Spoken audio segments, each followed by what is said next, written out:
Bismillahirrahmanirrahim. Assalamualaikum warahmatullahi wabarakatuh. Alhamdulillahi wa salamu ala rasulillah Sayyidina wa nabina Muhammad wa ala alihi wa ashabihi wa mawala. Mari sama-sama kita bersyukur kepada Allah dengan limpahan nikmat dan karunia-Nya kepada kita. Terutama sekali nikmat yang kita pada tahun ini telah dapat menikmati bulan suci Ramadan tahun 2020. Mudah-mudahan Ramadan kita kali ini Ramadan yang lebih baik daripada tahun-tahun yang sesudahnya. Walau bagaimanapun kita sedang menghadapi berbagai ujian daripada Allah Subhanahu wa taala bersempenaan dengan bulan Ramadan 2020 ini, yang sememangnya kita tidak pernah menghadapi masalah seperti ini, tapi kali ini kita diuji oleh Allah Subhanahu wa taala dengan adanya COVID-19 ini. Tetapi walau bagaimanapun ini semua bukanlah menjadi satu halangan untuk kita melanjutkan aktiviti ibadah kita kepada Allah Subhanahu wa taala, di mana ibadah tidak hanya dilaksanakan di masjid, tetapi pada masa yang sama juga ibadah dapat dilaksanakan di mana juga kita berada. Dan pada kesempatan ini saya ingin mengajak kita semua memahami bahwa biasanya kita perbedaan ini kita jadikan satu perbalahan, satu pergaduhan, satu pertengkaran. Padahal perbedaan ini memang sudah dicipta oleh Allah Subhanahu wa taala, sehingga disebut bahwa perbedaan ini adalah merupakan sunnatullah, yakni ketetapan Allah Subhanahu wa taala. Di balik perbedaan tersebut sudah barang pasti ada kebaikan-kebaikan yang tidak terhingga. Malah kalau kita perhatikan, Allah Subhanahu wa taala mencipta kita manusia ini sendiri pun ada perbedaannya. Demikian juga yang lain-lain. Nah, dalam perbedaan kita manusia ini Allah sudah sebutkan dalam Al-Quran, ya ayuhan nas inna khalaqnakum min dzakarin wa unsa. Wahai sekalian manusia, kata Allah, kamilah kata Allah yang menciptakan kalian laki-laki dan perempuan. Nah, di segi jenis pun kita berbeda, ada laki-laki, ada perempuan. Syu'uban wa qabaila, bersuku-suku dan berbangsa-bangsa. Tetapi motifnya yang Allah jadikan perbedaan tersebut, seperti yang kita katakan di awal, bukan untuk kita menjadikan pola perbedaan itu menjadikan satu pergaduhan atau satu daripada yang lain mengakui dirinya lebih. Bukan itu. Oleh karena itu kata Allah, kami jadikan kalian tadi laki-laki perempuan bersuku-suku berbangsa-bangsa lita'arafu.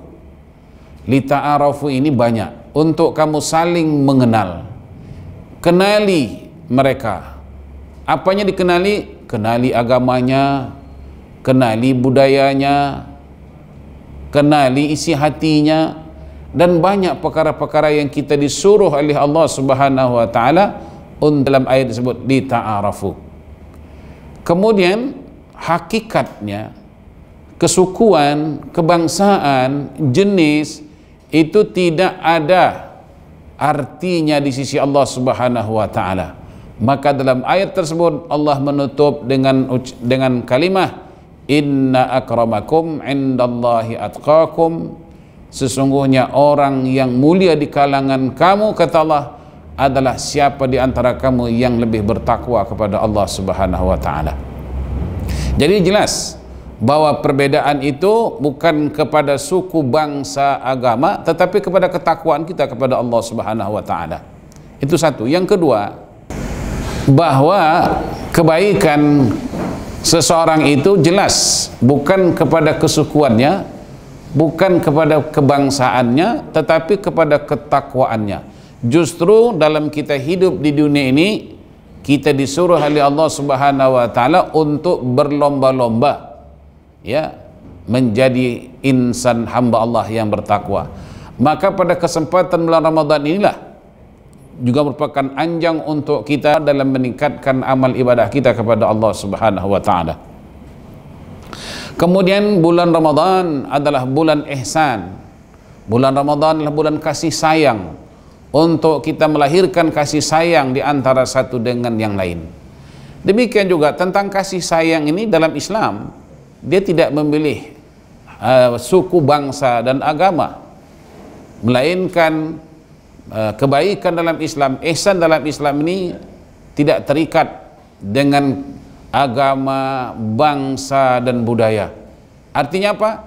Laksanakanlah kebaikan itu sedaya kemampuan terhadap sesiapa saja, hatta juga terhadap binatang sekalipun kita disuruh ihsan oleh Allah Subhanahu wa taala.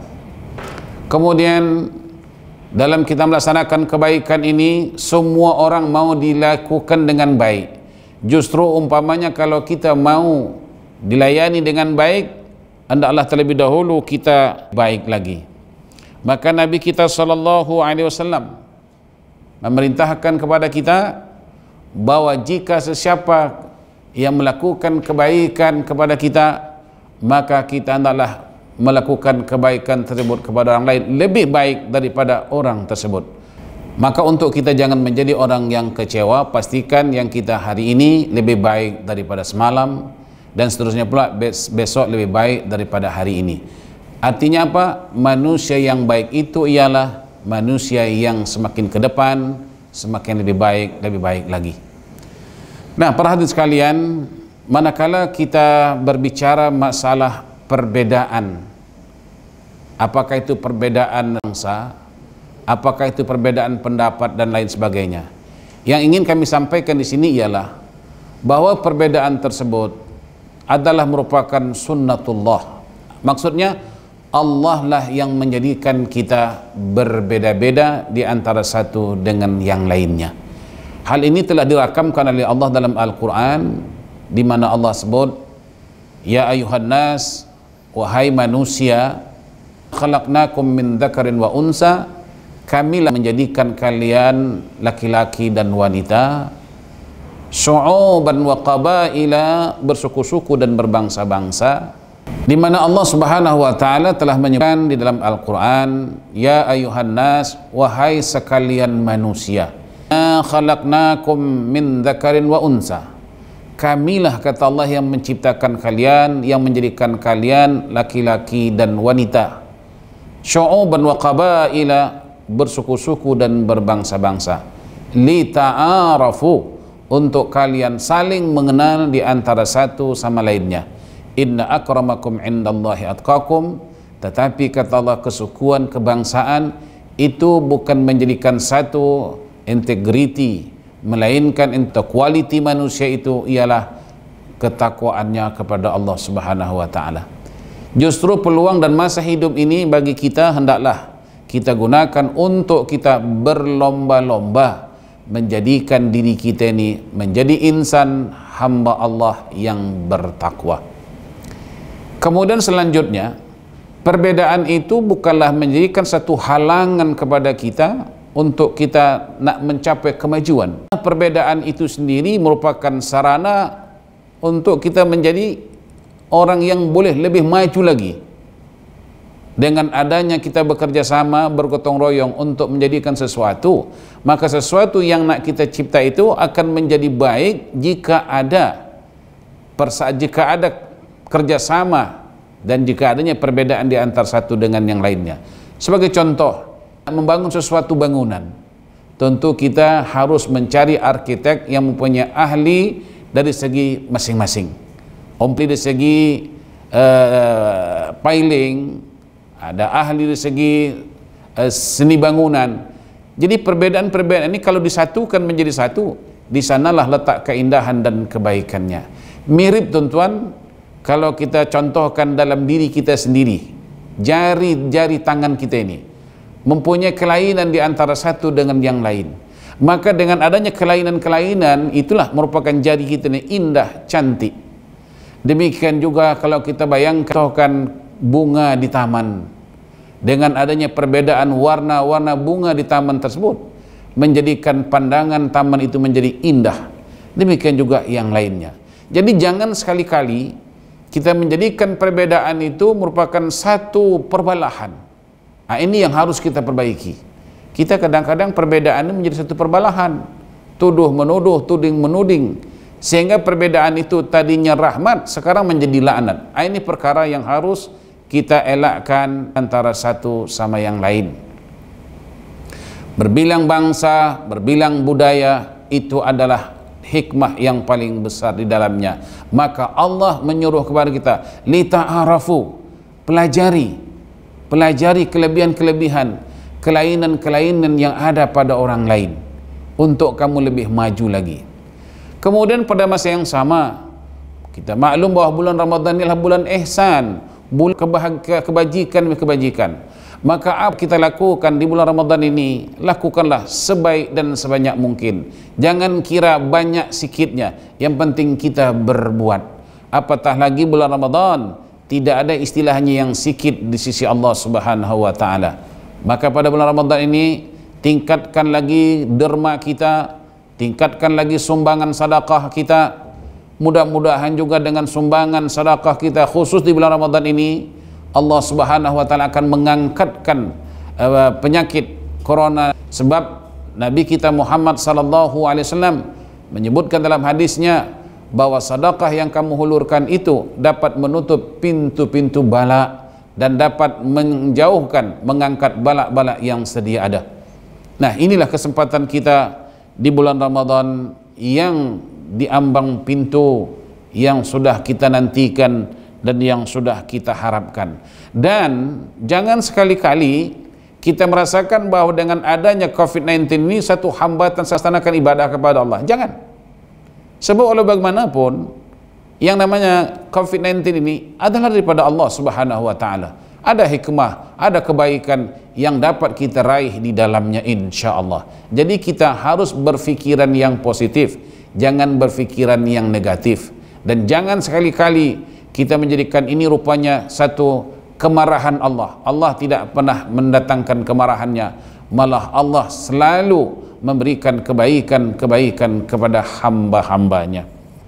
Para hadirin sekalian, kemudian kita sedia maklum bahwa bulan Ramadan adalah bulan kesabaran.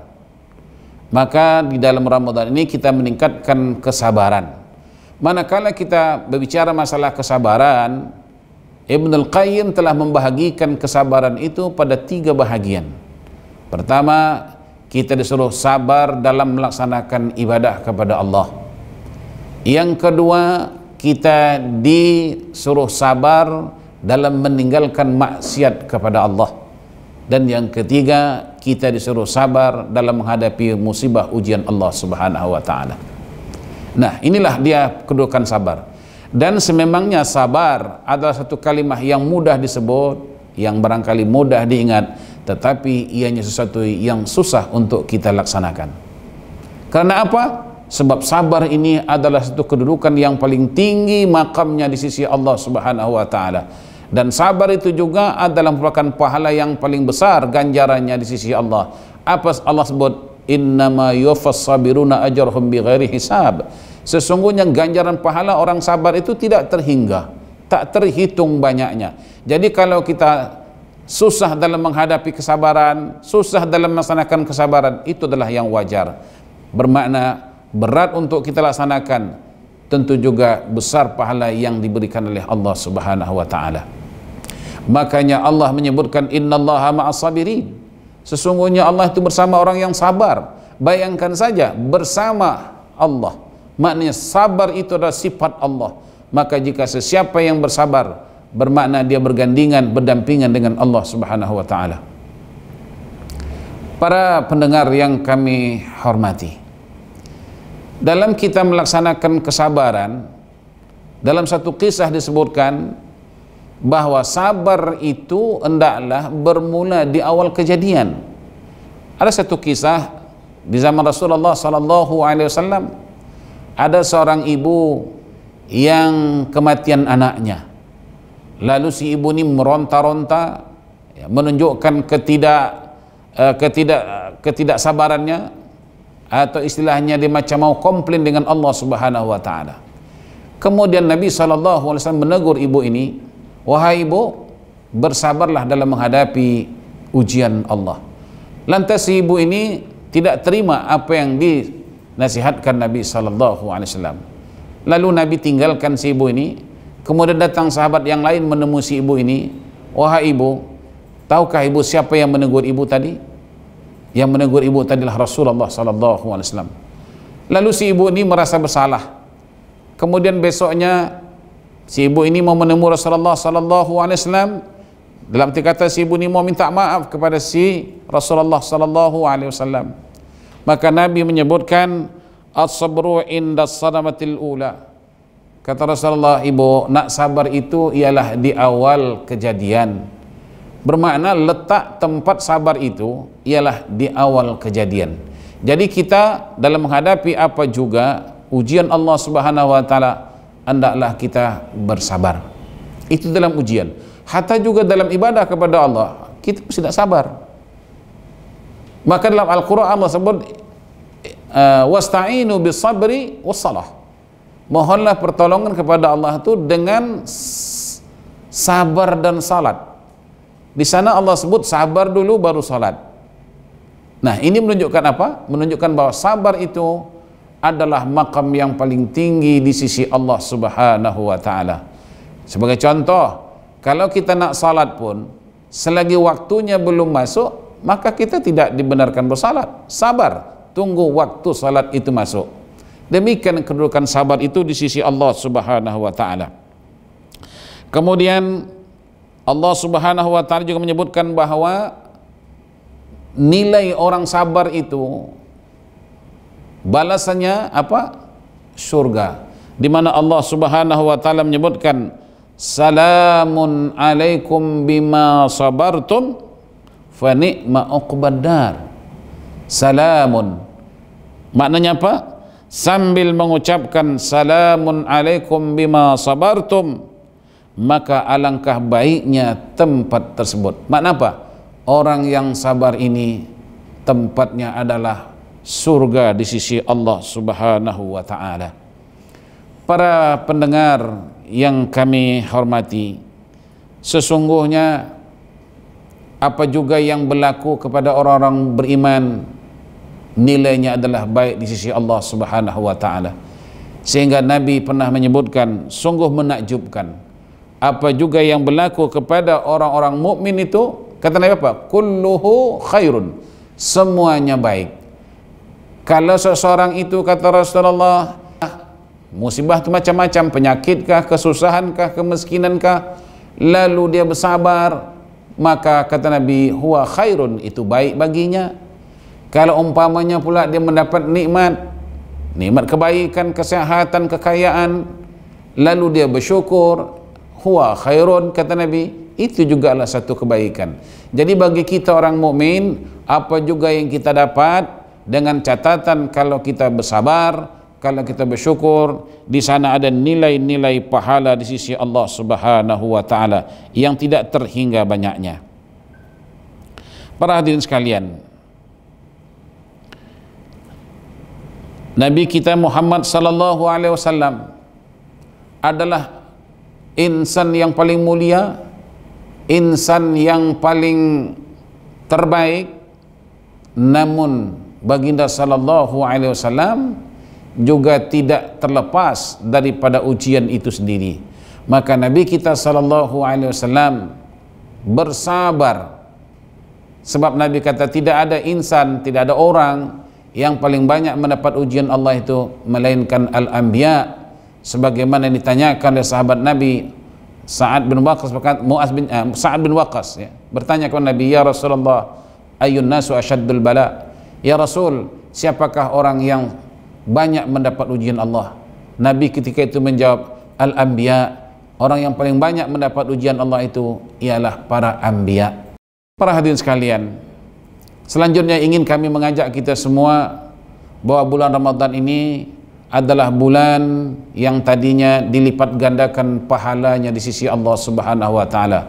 Bulan Ramadan adalah bulan bonus pahala. Tetapi walau bagaimanapun, pahala itu bukan perkara yang datang bergolek, melainkan pahala yang harus kita lakukan.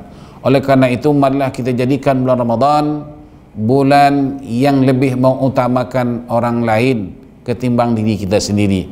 untuk kita mengikuti sunnatullah, di mana Allah menyebutkan tentang kisah sejarah bagaimana dulu sahabat-sahabat Nabi, orang-orang Ansar menolong, memberikan sumbangan kepada orang Muhajirin, sehingga dirakamkan oleh Allah dalam Al-Quran, wa yu'siruna ala anfusihim walau kana bihim khasasah. Waktu itu kata Allah, mereka ini orang-orang Ansar itu sendiri juga memerlukan apa yang diperlukan, tetapi pada masa yang sama mereka telah mendahulukan orang-orang Muhajirin. Nah, ini juga bulan Ramadan adalah bulan untuk kita memberikan sumbangan. Walaupun kita rasa perlu, barangkali ada orang yang lebih perlu lagi. Walaupun barangkali kita lapar, tapi ada orang yang paling lapar lagi. Walaupun kita susah, tapi barangkali ada orang yang susah daripada kita. Maka inilah peluang dan ruang untuk kita melaksanakan, mendapatkan sebaik-baik dan sebanyak-banyaknya pahala ganjaran di sisi Allah Subhanahu wa taala. Mudah-mudahan Ramadan kita kali ini, saya katakan tadi, Ramadan yang lebih baik daripada Ramadan yang berlalu. Dengan harapan Allah panjangkan usia kita, Allah sehatkan badan kita, dan Allah angkat segala balak-balak yang ada ini untuk kita dapat berleluasa lagi melaksanakan amal ibadah di bulan Ramadan ini. Mudah-mudahan. Sekian, wassalamualaikum warahmatullahi wabarakatuh.